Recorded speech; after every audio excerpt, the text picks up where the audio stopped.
Even though America's military budget is bigger than the next 10 countries combined, it's apparently not enough for presidential hopeful Mitt Romney.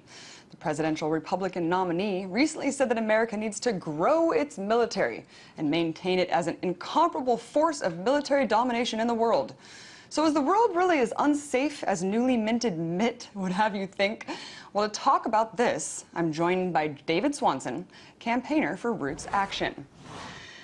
David, in a recent campaign speech, MITT was saying, the world isn't safe. We really need to bolster our military. What do you think about that statement? Well, I'd be hard-pressed to find anyone who was claiming that the world was perfectly safe, so it's not clear who MITT is going up against there. I think he's won that one pretty easily. But as far as building the biggest military the world's ever seen, what can I say except mission accomplished? It's done. We've got it. The military has grown every year that George W. Bush or Barack Obama has been president, and it is the biggest military we've ever seen. So it's not clear, there aren't any specifics from that Romney speech about how or whether it would be any bigger than it is now. The dangerous elements in that speech, of course, are that he falsely claims Iran is developing nuclear weapons to give to terrorists. There's no evidence. Our Secretary of so-called Defense says otherwise. And he lumps a bunch of nations into a new package of enemies, including Russia, China, Venezuela, Pakistan, and of course Iran. Yeah, there's definitely a lot of strong rhetoric in that speech, David. And you're right, the military has been bolstered continuously, exponentially since 9/11, doubled since 9/11, in fact. And Obama is pretty much a war president. So what do you think that MITT, is this really all he has to go on, that he just has to make the distinction, I'm a stronger war president than the current war president? Well, I think in doing that, he guarantees himself a large majority of veterans' votes, if not active duty, of probably white male votes and warmonger votes in general, because he just has to be a little bit worse than Obama. For the same reason, there are well-meaning liberals who will vote for Obama because Romney will promise something worse, no matter how bad Obama gets. So they just have to distinguish themselves in some way. The dangerous thing about it, though, is that Obama is enlarging the military and giving it greater secretive, privatized, abusive powers, and Romney wants to outdo him.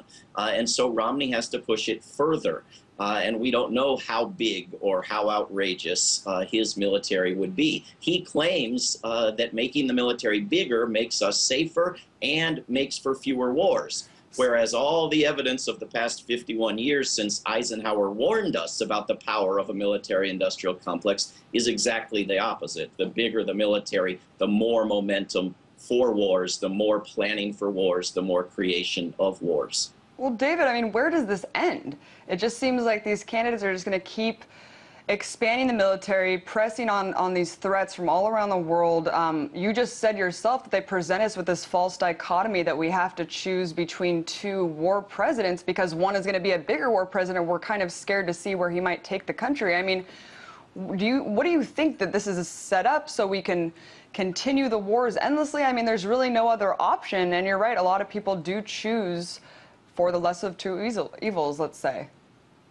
Yeah, personally, I'm inclined not to choose evil, but both of these parties are sold out to the weapons makers and the other war profiteers and answer to them before they answer to the American people. 3/4 of us want out of Afghanistan. Large majorities of us want military spending cut back, and the more people are informed, the more they believe that.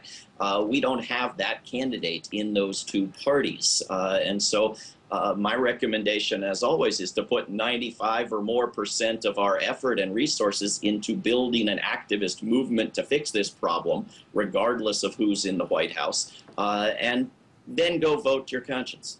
David, I wanted to play a clip really quickly from that speech in San Diego of MITT. Go ahead and roll that. We have two courses we could follow. One is to follow in the pathway of Europe, to shrink our military smaller and smaller to pay for our social needs. And they, of course, rely upon the strength of America, and they hope for the best. Were we to follow that kind of course, there'd be no one that could stand to protect us. The other is to commit to preserve America as the strongest military in the world, second to none, with no comparable power anywhere in the world. It seems like in that speech, I mean, people are booing when he's saying cut the military to pay for social services. I mean, that's not happening. And instead, the Pentagon is bolstering the military and cutting social services time and time again. I mean, do you think that this is also a false dilemma that we're presented with, that if we cut the military, somehow our country will be weak? And what do you think about what he said right there? Well, I think it's refreshing to have military spending and the costs of human needs spending paired together, even though he's on the opposite side from what I am. That is the choice before us, and it is a choice where Europe and other parts of the world have gone a different direction. It's not clear that the United States military is protecting Europe. On the contrary, we seem to be making a target for terrorists out of Europe, offending the people of Europe, keeping nuclear weapons illegally in non-nuclear European states, and so forth. I think that there is a lesson to be found in the fact that the United States is number 38 in life expectancy, and so on through all the categories of well-being in our society. That's what that crowd is cheering for, running down our society for the sake of building up weapons that we do not need. There is not evidence that we would not be better off following that European route. Do you think at this point, David, I mean, you said that he speaks a lot about Iran, even Russia, China. I mean, he's mentioning all these countries that, I mean, do you think that this is harmful rhetoric to stand behind, to say that we need to be constantly on the offense? I think it's incredibly dangerous. I think this is how the military-industrial complex works. It puts money and momentum behind war plans and neglects alternatives to war, and we end up looking at a choice between war or nothing.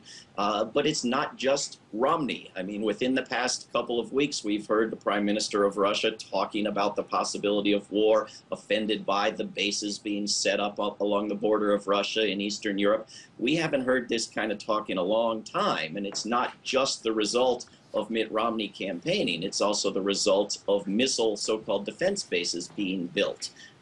So we have a problem, but it pervades both of these parties. Thanks so much for joining us, David. That was David Swanson, campaigner for Roots Action.